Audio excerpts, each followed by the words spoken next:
Hello বন্ধুরা, আজ আমি আপনাদের মুড়ি আর খেজুর গুড় দিয়ে মুড়ির মোয়া তৈরি করে দেখাবো। আর এই দেখুন, এখানে আমি এক বাটি বড় বাটির মুড়ি নিয়েছি, আর এখানে আমি দেখুন খেজুর গুড় নিয়েছি। এবার আমি মোয়াটা তৈরি করে দেখাবো। আমি মুড়ির মোয়া বানাবার জন্য দেখুন খেজুর গুড়টা ভেঙে নিয়েছি। এবার আমি গুড়টা কড়াইয়ের মধ্যে দেখুন দিয়ে দিচ্ছি। কড়াইয়ের মধ্যে গুড়টা দেওয়ার পর এবার আমি সামান্য একটু জল ওই গুড়ের মধ্যে দিয়ে দিচ্ছি। দিয়ে নাড়াচাড়া করে গুড়টা গলিয়ে নিতে হবে। নাড়াচাড়া করে খেজুর গুড়টা এভাবে গলিয়ে নিতে হবে। দেখুন, এভাবে কিছুক্ষণ জাল দিয়ে ফুটিয়ে নিতে হবে। দিয়ে একটু ঘন করে নিতে হবে মুড়ির মোয়া বানাবার জন্য। দেখুন, এখনও কিন্তু তরল হয়ে আছে গুড়টা। এর থেকে আরও অনেকটা ঘন করে নিতে হবে, তবে মোয়াটা খুবই সুন্দরভাবে তৈরি হবে। আমি 5 মিনিট মতো খেজুরের গুড়টা দেখুন জাল করে নিয়েছি।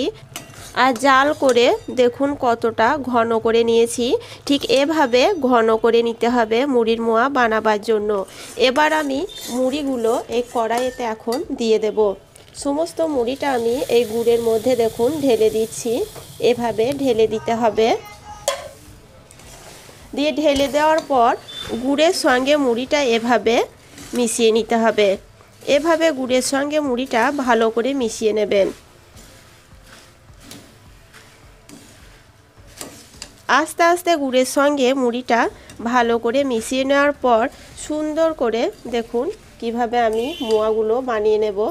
গুড়ের সঙ্গে মুড়িটা মাখিয়ে নেওয়ার পর দেখুন কড়াইটা আমি গ্যাস থেকে নামিয়ে নিয়ে হাতের মধ্যে একটু তেল লাগিয়ে নিয়েছি। দিয়ে সুন্দর করে এখন মোয়াগুলো বানিয়ে নেব। এই দেখুন, আমি অল্প একটু মুড়ি হাতের মধ্যে নিয়ে কীরকম সুন্দর করে মোয়াগুলো সব তৈরি করে নিচ্ছি। দেখুন কত সুন্দরভাবে মোয়াগুলো তৈরি হয়ে গেল। দেখুন, আমি সমস্ত মোয়াগুলো কত সুন্দর তৈরি করে নিয়েছি। এভাবে আপনারা আমার মতো করে মোয়া তৈরি করে নেবেন বাড়িতে। আর কেমন হয়েছে আমাকে কমেন্ট করে জানাবেন। আর আমার রেসিপি আপনাদের ভালো লাগলে আমার চ্যানেলে আরও নিত্য নতুন ভিডিও সবার প্রথমে দেখার জন্য চ্যানেলটি সাবস্ক্রাইব করে দিয়ে বেল বটনটি ক্লিক করে দেবেন।